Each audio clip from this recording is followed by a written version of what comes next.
En sommaire, ce soir, les pays de l'AES vont-ils quitter l'Union économique et monétaire ouest-africaine, UEMOA? La question se pose au regard des tensions entre les deux parties nées de la session ordinaire tenue cette semaine à Lomé. Les détails en ouverture de cette édition. La prestigieuse liste du patrimoine mondial de l'UNESCO s'agrandit avec deux nouveaux sites malawites et camerounais. Nous y découvrirons les sites dans quelques minutes. Enfin, en football, tenu en échec par le Ghana lors de sa deuxième sortie en Coupe d'Afrique des Nations féminines, le Mali n'a plus droit à l'erreur s'il veut être au rendez-vous des quarts de finale. Le point dans notre rubrique sport. Madame, Monsieur, bonsoir. Incident diplomatique lors de la deuxième session ordinaire annuelle du Conseil des ministres d'UEMOA tenue à Lomé au Togo hier vendredi. Les représentants des pays de l'AES ont quitté brusquement la réunion, dénonçant le blocage de la présidence tournante du Conseil qui devait revenir au Burkina Faso si l'on se réfère aux règles statutaires. Explication de Soumaïla Fane. Réunis à Lomé ce vendredi dans le cadre de la deuxième session ordinaire annuelle du Conseil des ministres de l'UEMOA, les ministres des Finances n'ont pu s'accorder sur la désignation du nouveau président du Conseil. En soutien au Burkina Faso, qui revendiquait légitimement cette présidence conformément à l'article 11 des statuts de l'UEMOA, les pays de l'AES ont claqué la porte de la session. La présidente tournante du Conseil des ministres statutaire est très claire et effectivement le Burkina devait prendre la présidence. Puisque si vous voyez du fait que le Burkina dispose du siège, ils n'ont jamais la présidence des chefs d'État, mais au niveau des ministres, cela arrive souvent. Donc je pense que oui, il y a eu des incompréhensions, mais qui ne devraient pas arriver parce que lui et moi quand même ne date pas d'aujourd'hui et ce n'est pas la première fois que le Burkina prenne la présidence du Conseil des ministres. Mais au cœur du bras de fer, certains observateurs estiment que le Burkina Faso conditionnait sa prise de fonction à une redéfinition des relations entre l'institution et Paris. C'est-à-dire, quand vous prenez la présidence, ce n'est pas juste pour occuper un poste, mais vous le faites avec un programme d'activité. Si vous voyez la CEDEAO, toute l'évolution, tout ce que la CEDEAO a connu comme espace unique, comme passeport unique, c'est quand le Mali a pris la présidence. Donc, si vous prenez la présidence, c'est de bon ton que vous ayez un programme de travail, que vous le déclinez. Maintenant, le Burkina n'est pas seul, c'est 8 États. Le Burkina, il faut toujours le consensus pour prendre les décisions. Maintenant, qu'on laisse le Burkina convaincre les autres de cette nécessité-là. Même si aucun des trois pays n'a encore annoncé son départ de l'organisation, leur posture de retrait progressiste et de rupture avec certaines pratiques pourrait susciter la peur d'un effondrement silencieux du consensus régional. L'UEMOA est quand même un espace assez intégré et il faudrait certainement une redéfinition des missions, des positions, mais à court terme, ça fait peur si on devrait quitter l'UEMOA de cette façon parce que c'est un long processus pour quitter l'UEMOA. Devant l'impasse, le Conseil des ministres s'est refermé sans accord.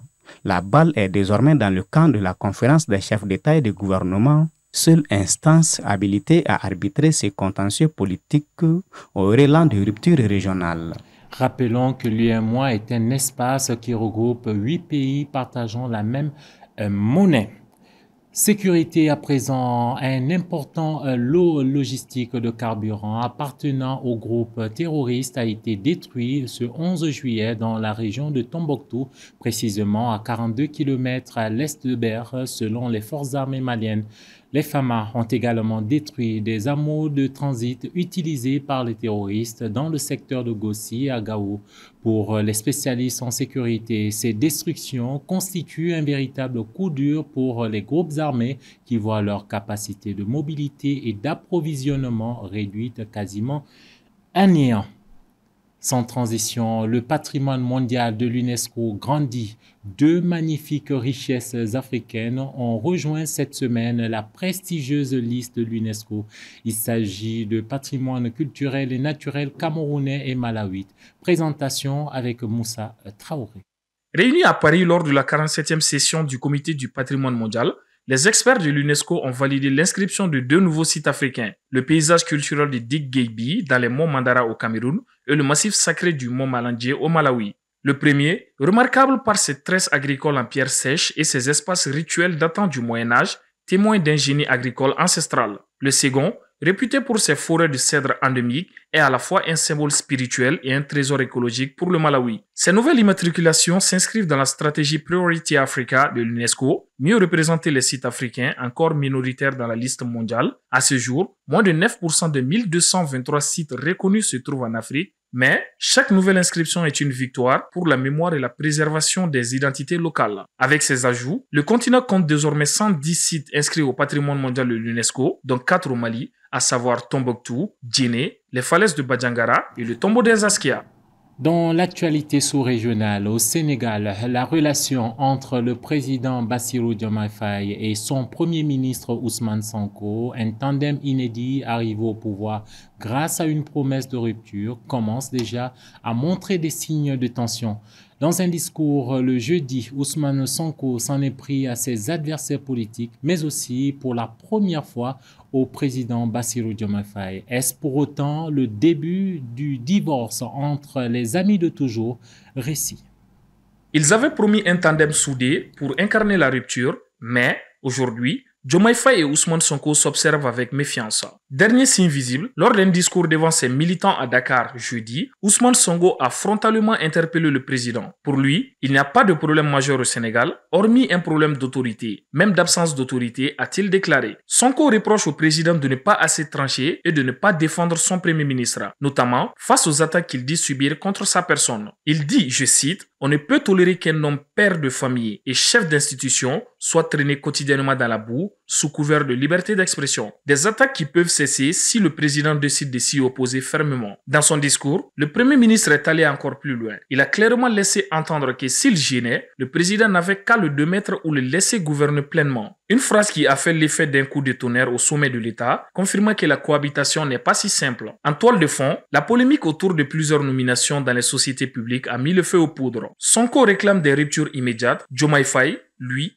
préfère une approche plus graduelle pour rassurer certains équilibres administratifs. Mais derrière ces débats de façade, se joue un bras de fer plus profond. Qui commande réellement? Le chef de l'État, figure du compromis, ou le tribune populaire chef de file du PASTEF, encore tout puissant auprès de la base. Pour beaucoup d'analystes, ce coup de pression publique de Sonko est un avertissement. Le Premier ministre ne veut pas être relégué au second plan et rappelle qu'il reste le véritable moteur du projet politique. Une sortie qui embarrasse le président, soucieux de maintenir une image d'unité à l'international au moment où le Sénégal tente de redorer sa stabilité politique. Reste à savoir si ces tensions finiront par s'apaiser ou si elles annonceront une fracture plus grande entre les deux hommes forts du pouvoir à Dakar. Récit de Moussa Traoré. Football, avant de nous quitter, les Aigles-Dames n'ont désormais besoin que d'un match nul pour se qualifier pour les quarts de finale de la CAN marocaine. Opposées hier au Ghana lors de la deuxième journée de la phase de poule, les Maliennes ont été contraintes de partager les points en attendant leur ultime confrontation de groupe ce lundi contre l'Afrique du Sud. Les détails dans cet élément signé Assetoumani Koulibaly. Après sa victoire sur la Tanzanie, c'est sur un match nul que le Mali et le Ghana se sont quittés hier vendredi en juillet avec le plus petit des scores, un but partout. Avec 4 points juste derrière l'Afrique du Sud, les Aigles-Dames n'ont plus droit à l'erreur si elles veulent être certaines de voir les quarts de finale de cette CAN féminine. Pour leur prochaine et dernière sortie en phase de poule, elles feront face aux Sud-Africaines, championnes en titre. Un match nul pourrait suffire pour que les deux équipes se qualifient. Donc, c'est sûr que ce match, les deux équipes vont le disputer âprement. Et ici, il y a surtout aussi la première place du groupe qui est en jeu. C'est important parce que quand on est premier du groupe, on rencontre soit un troisième ou bien un deuxième de l'autre groupe. Donc, il y a un double enjeu. Un nul de part et d'autre suffit au Mali et à l'Afrique du Sud pour se qualifier. parce que ça va permettre à chacun des deux d'avoir 5 points. Donc, quand vous avez 5 points, forcément, vous êtes parmi soit les 2 premiers ou tout au plus parmi les meilleurs troisièmes. Donc, un match nul arrange le Mali et l'Afrique du Sud. Pour être sûr de conserver et de consolider sa place, le Mali a l'obligation de l'emporter sur les Sud-Africaines, car sa position dans le classement dépendra également du match des autres équipes de la même poule. Pour notre interlocuteur Souleymane Bobo Tunkara, avec l'actuelle équipe, le Mali pourrait faire mieux que les années précédentes. Et il faut éviter la défaite pour être sûr de participer au quart de finale.